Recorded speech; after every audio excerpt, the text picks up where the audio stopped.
Hey, what's up, everybody? True Boxing here. Thank you for coming back to get hit with the truth. So today we are doing the rankings for the fantasy tournament, my heavyweight fantasy tournament rankings for the interactive heavyweight tournament that I am doing.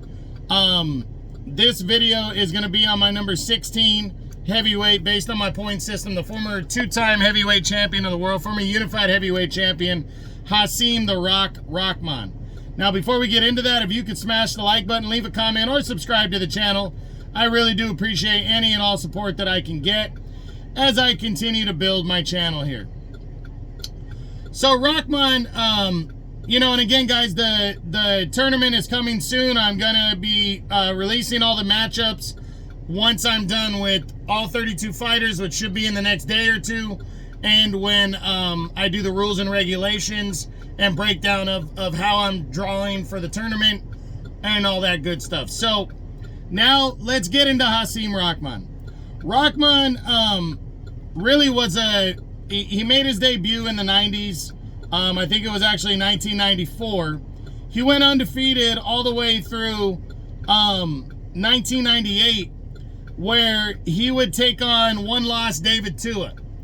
And in a fight that he was winning on the scorecards, ended in controversy as Tua landed a punch after the bell that hurt Rahman badly. Rahman went to the corner, couldn't recover in time at the end of the 9th round, and then entered the 10th. He went out there for the 10th and just was still groggy, and Tua finished him in the 10th round of a fight he was winning, and he suffered the first loss of his career.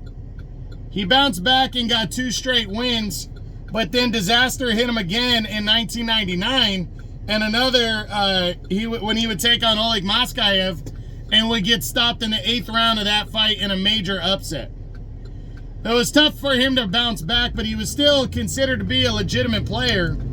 He would get 3 victories, most notably a war where he got knocked down against Corey Sanders and then came back to knock Sanders out in the 7th round in the year 2000. He beat an unknown guy named Frankie Swindle next. And after that, and then he became the #1 contender for the WBC title. Lennox Lewis was the reigning unified heavyweight champion. He had the WBC and the IBF belt. And in April of that year, Rahman got a huge opportunity to take on Lewis, who Lewis had been rolling. Lewis, a year and a half earlier, had become the undisputed heavyweight champion of the world, had been a serious player in the heavyweight division for the better part of 8 years, and was the top dog. He had a really good year 2000, scoring a couple big knockouts over Michael Grant and Francois Botha, and then got a decision win over David Tua. And he was off doing a movie, Ocean's 11, and he showed up to South Africa for this fight with Rahman 8 days before the fight. Rahman showed up 3 weeks before, and the rest is history. We all know what happened. Lewis was dominating the action for the first 4 rounds. 5th round, Rahman backed him up with 3 jabs.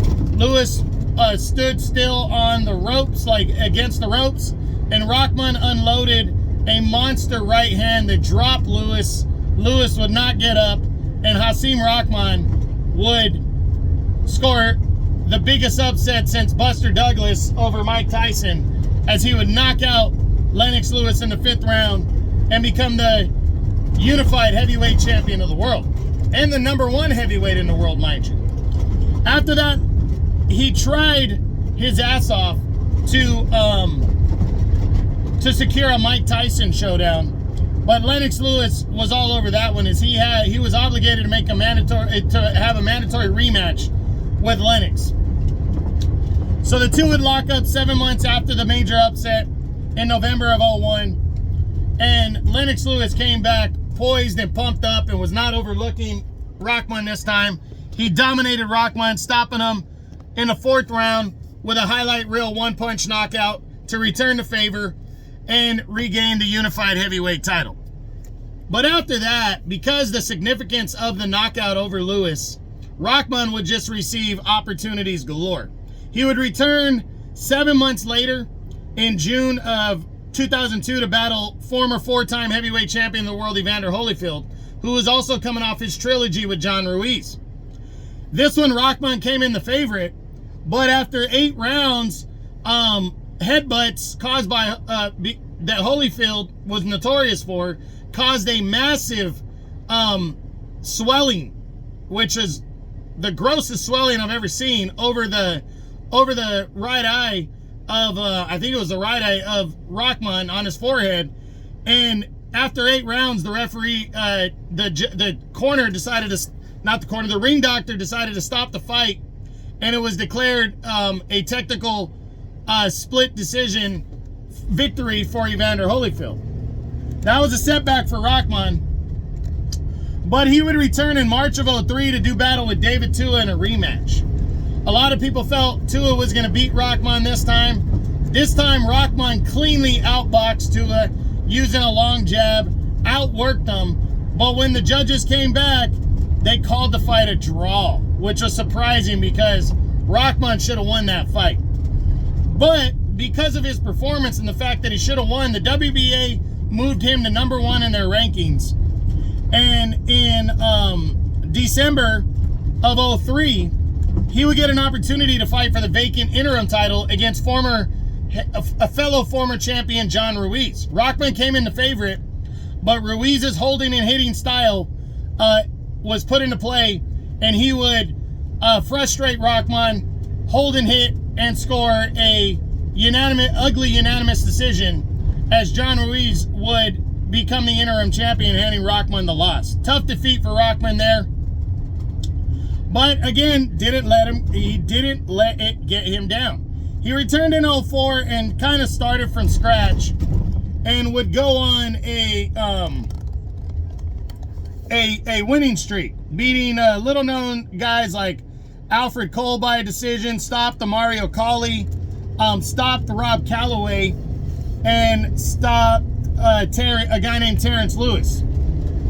All those 4 wins led to a 2004 showdown with Kali Meehan. Meehan had given, I think this was before, this was before Meehan got an opportunity against what's his name, Layman Brewster. Rahman dominated Kali Meehan in this fight in November of 2004. Actually, no, this was Meehan had just fought Layman Brewster for the WBO title and looked good. A lot of people felt he should have won. He lost the split decision. Rahman left no doubt. He dominated Kali Meehan in this fight, stopped him in 4 rounds, and put himself back in the mix with that win. Then after, he became the #1 contender for the WBC title, and he had a showdown with Vitaly Klitschko, good to go. But Klitschko had to pull out with injuries a couple times. So finally in August of 2005, he was allowed to fight for the vacant interim title against Monty Barrett. And he would outwork Monty Barrett in this one and score a deserving 12-round unanimous decision and put himself directly in line for the Klitschko bout. But Klitschko later in the year would end up vacating the title due to multiple injuries as he retired from the sport of boxing. And Hasim Rahman was upgraded to WBC champion again. So he would become a 2-time world champion with that. Then in his first defense, he would battle in March of 2006, he would battle former cruiserweight and super middleweight champion James Lights Out Toney. And he would outbox Toney. He would outwork him, but the judges would come back with a draw, majority draw, surprisingly. And Rahman would retain the title, but most people felt he won. Rahman wanted to rematch James Toney, but he had a mandatory defense and a rematch set for Oleg Maskayev. Most people felt he was going to beat Maskayev this time because he wasn't going to be overlooking him. But Maskayev boxed smartly, did well, and was able to break down Rahman in their rematch and would knock Rahman out in the 12th round of that fight and become the WBC heavyweight champion. And that was the last time Rahman would hold the title. He would return and score 4 straight victories, but against, low-level type opponents. The biggest one was against Zuri Lawrence, who he defeated in November of 07, knocking him out in the 10th round. He would get the rematch in 08 against James Toney, but the fight was declared a no contest after 3 rounds due to cuts. Then in December of 2008, he would get a huge opportunity against Vladimir Klitschko for the Unified Heavyweight Championship, but he would get dominated against Vlad. Kind of a lackluster performance out of him. Vlad just jabbed, landed the right hand. It was a 7th round TKO, and that was all she wrote. He would go on a 5-fight winning streak over the next couple years. He would actually take all of 2009 off, return in 2010, and in 2010 he won 4 straight fights, but again against low-level competition. Then and he also had a win in 2011, and then after a 15-month layoff, he would return and get a huge opportunity against Alexander Povetkin for the WBA regular heavyweight title, and he would get dominated and stopped in 2 rounds against Povetkin. So, you know, that was it. He would only fight one more time after that, losing a decision in 2014, and that was all she wrote for Hasim Rahman. Rahman would retire, but Rahman, based on one win, one major win, because that's all he had in a title fight, was one. His overall record in title fights was 1-4-1. The draw against Toney should have been ruled in his favor. So he should have been 2-4.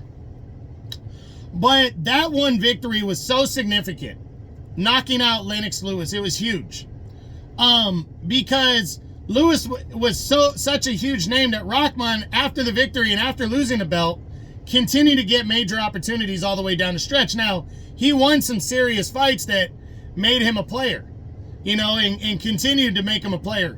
But his name was based off of that win in double fights with Lennox Lewis when Lennox was at his peak, and that made a career for him. He would get opportunities against Vladimir Klitschko down the road, Alexander Povetkin, based on that single win over Lewis. That's how big that was. So from 2001 to 2012, this guy was good enough to be in 6 title fights and many more contenders bouts.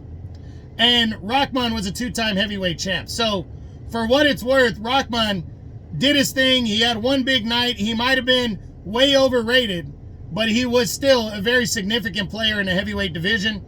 During his 2 reigns, why didn't he unify belts? He couldn't in his first reign because he lost it in an immediate rematch against Lennox. I believe that year John Ruiz was the champion going in against Holyfield. Had 2 fights against Holyfield that year. During his second reign, James Toney was a big money fight. I believe that was in 06. So, the champions at the time, there was some Don King guys. Klitschko was still kind of getting back into the mix. So I think Don King kind of had all the heavyweight champs, and it was just a bigger money fight at the time to fight James Toney as opposed to the other champs that were, I believe, you had Nikolay Valuev, John Ruiz were banging around still in that area. So it was just a more money fight against Toney, and then he had the mandatory defense against Moskaev.